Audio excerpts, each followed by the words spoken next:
कौन आपण माने जानिछन्ते कि आम राज्य सरकार तरफ एक स्कीम रही कृषि विद्यानिधि योजना। तबे योजना रे आपण पिला पाठपढ़ा खर्च सरकार बहन करेंगे। जदि जानी ना भिडियो को शेष पर्यंत देखु ए स्कीम विषय में आम आगे जाना। ता पूर्व भिडियो को लाइक करूँ, सब्सक्राइब करना एवं सब्सक्राइब कर पाखर घंटी चिन्ह को दबाई दिल्ली। ओडिशा सरकार सर्वदा कृषि और कृषकों को प्राधान्य दे आसुछंती। केवल कृषक नुहंती सेमानक पुओ झिओं शिक्षा को अग्राधिकार दे आसुछंती। तेबे ओडिशा सरकार को कृषि और कृषक सशक्तिकरण विभाग अधीन रे सीएम किसान योजना एक जुगान्तकारी पदक्षेप।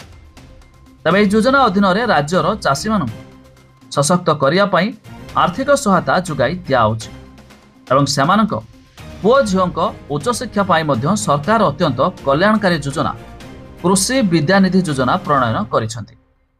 तेबे योजना अंतर्गत वैषयिक वृत्तिगत विषय रे उच्च शिक्षा पाई सीएम किसान हिताधिकारी क्षुद्र नाममात्र और भूमिहीन चाषी भाई भौणी पुओ झिओं को वार्षिक ट्यूशन फी बा पढ़ा खर्च ओडिशा सरकार कृषि विभाग तरफ जुगाई दि जाउछि।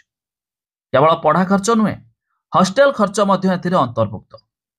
तेबे एही योजना अनुसार सरकारी बेसरकारी जातीय स्तर शिक्षानुष्ठान मानकर डाक्तरी, engineering, nursing, diploma engineering, BBA, BCA भली वृत्तिगत शिक्षा पाई आर्थिक सहायता मध्य प्रदान करा जाउछि। तेबे सरकार अनुष्ठान पाई प्रकृत फीस को छात्रवृत्ति आकार में दि जाउछि। तेबे अधिक जानिया पाई चाहूथले जहाँकि कृषि विद्यानिधि स्कीम विषय तेबे वेबसाइट लिंक आम डिस्क्रिप्शन देइछु, आपण माने जाई मध्य चेक करि पारिबे।